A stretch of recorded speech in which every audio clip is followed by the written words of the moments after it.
Long before the Tarnished set foot upon the lands between, there was harmony beneath the Erdtree's golden boughs. But one night changed everything. A single act of betrayal, of god-slaying ambition, shattered the world. Welcome, Lord Lovers, I am Lion and today we delve into the story of the Shattering from Elden Ring. The Night Blades danced in shadow, demigods turned on kin, and war tore the realm apart. Let us trace the downfall of an age and the beginning of a broken one. In the golden light of the Erdtree's reign, when the lands between basked in the Order's brilliance, a shadow took root. Lunar Princess Ranni, disillusioned with the greater will, stole a fragment of the rune of death. With it, she forged black knives, god-slaying blades meant to sunder immortality itself. On a night that would echo through the ages, cloaked assassins, silent, ruthless, slipped into Leyndell. Their target was none other than Godwyn the Golden, son of Marika and the living symbol of the Golden Order. He died not in body but in soul, his spiritual death a blasphemy unlike any before. His lifeless shell, buried beneath the Erdtree, began to fester, birthing the cursed death root and spawning those who would come to be known as the undead. As Godwyn's soul faded, Ranni performed her own act of defiance. She shed her mortal flesh, her spirit freed from the god's chains. The curse mark of death split in two, one half bound to a rotting god, the other to a fallen princess. In those final moments before the knives were drawn, Ranni met with her brother Praetor Ricard. She entrusted him with a slab etched with the remnants of death itself, should Malekith, the Black Blade, ever stand in his way. Godwyn's unnatural demise shattered more than a soul. It broke the world. Queen Marika, enraged and grieving, struck the Elden Ring with her hammer. The divine order fractured, and in its place chaos bloomed. Her other half, Radagon, tried desperately to mend what had been broken, but the ring remained splintered. For her rebellion, Marika, along with Radagon, was sealed within the Erdtree's heart, imprisoned by the very order she once upheld.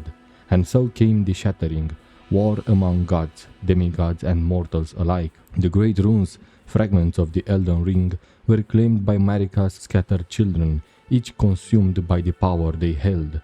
Their squabbles would reshape the lands between into a graveyard of ambition and blood. Morgoth, the graceless omen son of Marika, stood guard over Leyndell. Known as the Veiled Monarch and masquerading as Margit, he slaughtered all who sought the throne. His great rune, known as the Anchor Ring, tethered him to the golden lineage he was born to protect. Ricard, once a noble praetor, fed himself to a blasphemous serpent, becoming the Lord of Blasphemy. His manor atop Mount Gelmir welcomed only heretics and recusants, waging a war against the Erdtree's will. Godric, a coward of diluted blood, fled the capital under disguise and hid in Stormveil Castle. Rejected and humiliated, he took to grafting limbs from the fallen, building his grotesque strength piece by piece. Dreaming of reclaiming the throne he was never fit to hold. If you are enjoying the tale so far, don't forget to like and subscribe. It helps Lion grow and lets me bring even more of these deep, lore-filled journeys to life. Let's keep the fires of storytelling burning. General Radan, mightiest of Marika's sons and master of gravitational magic, led the Redmane Knights. He clashed with Malenia, blade of Miquella, in the poisoned fields of Caelid. Their battle, epic and ruinous, ended in calamity when Malenia unleashed her scarlet wrath. Radan was driven mad, left to wander the battlefield as a ravenous beast.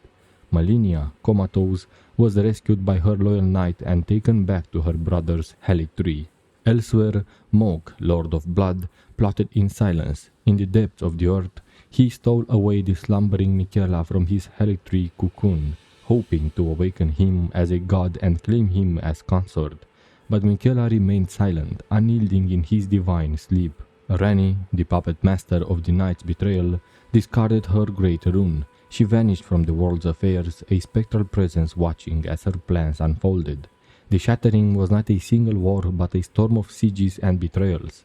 Leyndell, the capital, was besieged twice. In the first defense, Godfrey the Grafted was captured. The second defense saw Morgoth face Radan himself. Though Radan survived, his forces failed to breach the capital. On Mount Gelmir, the assault on Volcano Manor spiraled into madness. Frenzy consumed the attackers, who resorted to cannibalism. Even Ricard's own men abandoned him, unable to stomach the grotesque depths of his blasphemy. Godric, in a brief and humiliating encounter, dared insult Malenia. She crushed him without mercy. He groveled, she spared him, and moved on toward Radan. Their clash in Eonia was legendary. Redmane knights met clean wrought steel in the swamps. Malenia's wrath infected the land, and Radan, once the scourge of the stars, became a shell of himself. The battlefield was left a festering scar, and neither warrior claimed victory. In the end, none of the demigods claimed the title of Elden Lord. The greater will turned its back on its broken children. The divine light, once reserved for the gods, now shone upon the tarnished. Banished souls called back to the lands between. Guided by grace, they would challenge the shard bearers, collect the great runes, and attempt to mend the world the gods had shattered. And so the pieces of the Elden Ring scattered across the land, each guarded by gods, monsters, and the madness of ambition. If this tale stirred something within you, Lord Lover, leave a like, share it with your fellow Tarnished, and subscribe to Line Drive for more journeys into shadowed histories. And if you hunger for more discussion, more theories, and a cozy sanctuary for storytellers and seekers, join our Discord. Let's build a realm of Lord Lovers together.